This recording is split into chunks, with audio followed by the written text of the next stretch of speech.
این بار قراره یک سفر تاریخی به گذشته داشته باشیم و در مورد وایکینگ ها، یکی از مرموزترین و جذابترین اقوام تاریخ صحبت کنیم. وقتی اسم وایکینگ ها رو میشنوید احتمالاً تصویر جنگجویانی با ریش‌های بلند و تبرهای غول‌پیکر تو ذهنتون میاد. اما آیا واقعاً وایکینگ ها فقط غارتگرای بیرحم و خشن بودن؟ توی این ویدیو قراره از اول تا انتهای تاریخ وایکینگ ها رو بررسی کنیم. از اینکه چطور از سرزمین‌های سرد اسکاندیناوی بلند شدن و به جاهایی مثل آمریکا رسیدن تا اینکه چرا اصلاً دورانشون تموم شد. پس در ادامه این ویدیو با تاریخچه عصر وایکینگ ها با من همراه باشید.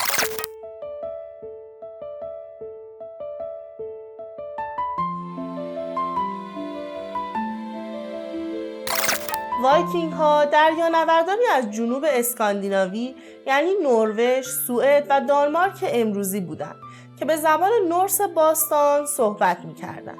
این قوم از اواخر قرن هشتم تا اواسط قرن 11 یعنی حدود سالهای 793 تا 1066 میلادی حسابی تو اروپا سر و صدا به پا کردند. کلمه وایکینگ از واژه ویک تو زبان نورس میاد که به معنای خلیج یا آبگیره، چون اونا عاشق حمله به مناطق ساحلی بودن. دوران وایکینگ ها رسما با حمله‌ای که سال 793 به صومعه لیندسفارن تو شمال شرقی انگلستان کردن شروع شد.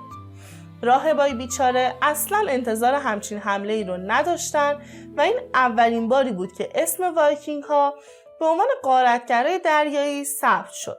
اما چرا اینا دست به حمله زدن؟ دلایل مختلفی وجود داره. اول اینکه جمعیت اسکاندیناوی زیاد شده بود و زمینای کشاورزی و منابع غذایی کم بود. آب و هوای سرد و سخت اون منطقه هم زندگی رو سخت‌تر می‌کرد. یه دلیل دیگه پیشرفت تو ساخت کشتی‌های بلند و باریک یا همون لانگ شیپ ها بود. این کشتی‌ها سبک و سریع بودن و میتونستن تو آب‌های کم عمق حرکت کنن که باعث میشد وایکینگ ها به راحتی به سواحل و رودخونه ها حمله کنند. مثلا یک لانگشیپ معمولی میتونست تا 60 نفر رو حمل کنه و با سرعت بالایی حرکت کنه. این کشتی ها عملاً کابوس ساکنان ساحلی اروپا بودند.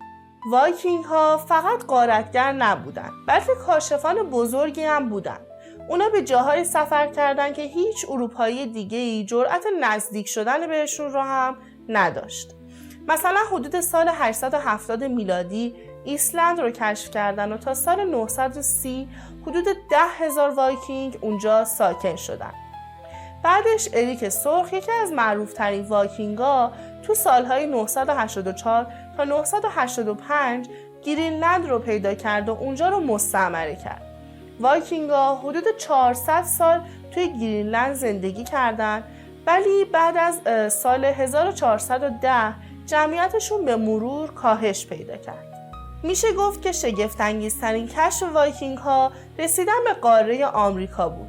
لیف اریکسون، پسر اریک سرخ، تو سال 986 به سرزمینی رسید که اسمش رو وینلند گذاشت. حالا میدونیم که وینلند همون نیوفونلند تو کانادا بوده. این یعنی وایکینگ ها 500 سال قبل از کریستوف کلمب به آمریکا رسیده بودن. پس میشه اینجوری برداشت کرد که احتمالاً وایکینگ ها با بومیان آمریکایی هم مواجه شدن و ارتباط گرفتن. از اون طرف وایکینگ ها حسابی تو اروپا غوغا به پا کردن. اونا به انگلستان، ایرلند، فرانسه، اسپانیا و حتی روسیه حمله کردند. یکی از مهمترین اتفاقات تشکیل منطقه‌ای به اسم دانلو تو انگلستان بود. تو سال 878 بعد از کلی جنگ وایکینگ ها و انگلیسی ها توافق کردند که بخش‌هایی از انگلستان تحت کنترل وایکینگ ها باشه. یا مثلا تو سال 911 رولو، یه رهبر وایکینگ، از پادشاه فرانسه زمین‌هایی تو شمال فرانسه رو گرفت که بعداً به نورماندی معروف شد. این نورماندی بعداً با فتح انگلستان توسط ویلیام فاتح تو سال 1066 حسابی معروف شد.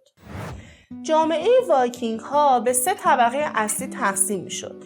جارل‌ها که اشراف و ثروتمندان بودند، کارل‌ها که کشاورزها و صنعتگرا و تاجرا بودند و ترال‌ها که بردگان بودند.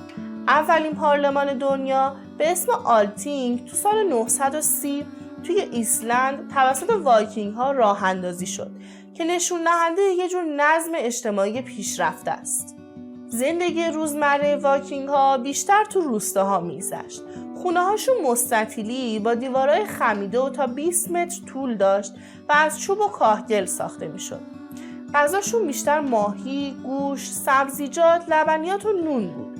به خاطر تغذیه خوب، وایکینگ‌ها قد بلند و قوی بودند. لباس مردها شامل تنپوش، شلوار و کمربند چرمی بود و زنها لباسهای بندی با شنل می‌پوشیدند. نکته جالب اینه که وایکینگ‌ها به بهداشت خیلی اهمیت میدادن. هفته یه بار حموم میکردن، موهاشون رو شونه میزدن و حتی دندوناشون رو تمیز میکردن که خب موضوع نظافت در اون زمان در دوران اروپا خیلی موضوع مهمی نبود و انجام این کارها در اون موقع واقعا به معنای اهمیت دادن به نظافته. از نظر باور و اعتقاد وایکینگ‌ها پیرو آیین نورس باستان بودن و خدایانی مثل اودین و تور رو میپرستیدن. اونا اعتقاد داشتن که جنگجویانی که شجاعانه میمیرن به والهالا یا بهشت افسانه‌ای میرن. اما حدود سال 1000 میلادی کم کم مسیحی شدن و خیلی از باورشون تحت تاثیر این دین عمیقاً دچار تغییر شد. زنان تو جامعه وایکینگ‌ها حقوق جالبی داشتن. میتونستن ارث ببرن، طلاق بگیرن و حتی بجنگن یا حکومت کنن. اونم زمانی که زنها در اکثر مناطق جهان حتی خیلی از بدیهی ترین حقوقها رو هم نداشتن. وایکینگ‌ها عاشق تجارت و سفر بودن. اونا با اروپا، آسیا و خاورمیانه تجارت میکردن و چیزایی مثل عاج، کهربا و خز معامله میکردن. در واقع سفرهای بین قاره‌ای به این وسعت، اونم بدون اینکه حتی بدونن مقصدشون به کجا میرسه، جزو اون کارهایی بود که اون زمان احتمالاً فقط از وایکینگ‌ها برمی‌اومد.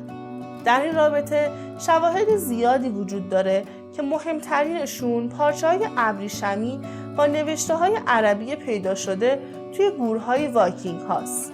پس از سالها جنگ بین وایکینگ ها با اروپایی ها، دوران وایکینگ ها تو سال 1066 با نبرد استنفورد بریج تو انگلستان به پایان رسید.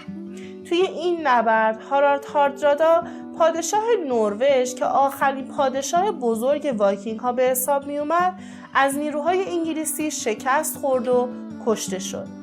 این نبرد بزرگ معمولا به عنوان پایانی بر عصر وایکینگ ها شناخته میشه.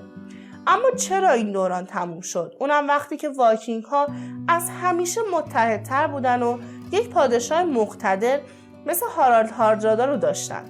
اولین دلیلش برمیگرده به پیشرفت نظامی اروپایی ها. جوامع اروپایی که قبلا طعمه وایکینگ ها بودن یاد گرفتن که چطوری از خودشون دفاع کنن. اونا ارتش‌های قوی‌تر و قلعه‌های محکم‌تری ساختن و مدام از تجهیزات پیشرفته‌تری استفاده می‌کردن. دوم، مسیحیت تو اسکاندیناوی گسترش پیدا کرد. وایکینگ‌ها که قبلا پیرو آیین‌های باستانی بودن، مسیحی شدن و این باعث شد فرهنگشون با بقیه اروپا همخونی بیشتری پیدا کنه. و خب شاید این قضیه از روحیه جنگاوری سابقشون کم کرده بود و اون ترسی که قبلا به دل دشمن مینداختن و دیگه کمتر داشتن.